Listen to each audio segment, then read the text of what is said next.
So question number 4 is pretty similar to question number 3. So I'm just giving you a chance to practice all you've learned from the previous question again. But this time, you're going to have to translate all this information back into symbols yourself. And then instead of finding a 4n, you need to find a payment of 2n. And this time, instead of present value, you're finding the accumulated value. So let's try to summarize all the information here. So an annuity immediate with payments of 1 for n years, the present value is equal to 40. So that means an is equal to 40.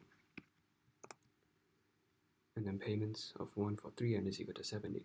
So again, it's the present value, annuity immediate. So a 3n is equal to 70.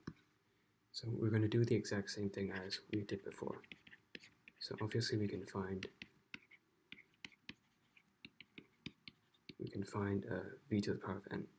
So we're going to do the same factorization. So I'm not going to explain it in depth again this time. So once you do the factorization, that's just equal to this. So once again, you get a quadratic formula.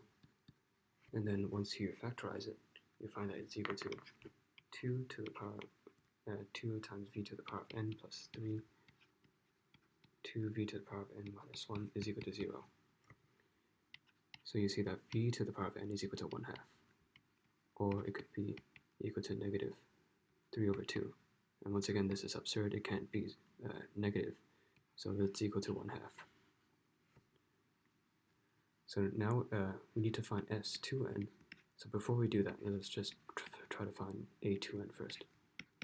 So in the previous question, we used a very complicated diagram to kind of derive this formula to find A2n, to find A4n last time. So this time we're finding A2n, so we can actually do something simpler, because we can actually do a factorization. So this is just plain algebraic manipulation. So before, in the last question, when we were trying to find A4n, so just to remind you, we'd used an equation like this. So this time we don't need to use this because the numbers are slightly more well-behaved. So this term over here, that's just equal to an. And then if you remind yourselves, we're actually given an, it's equal to 40. And then v to the power of n, we just found that it's equal to 1/2. So this time around, we don't need to go through this argument. We can just find A2n through pure algebraic manipulation. So this is just a slightly different method of doing things.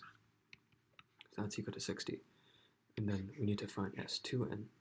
So just remind ourselves,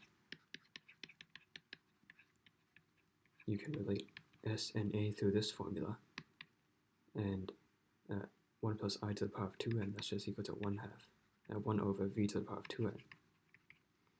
V to the power of n is 1/2.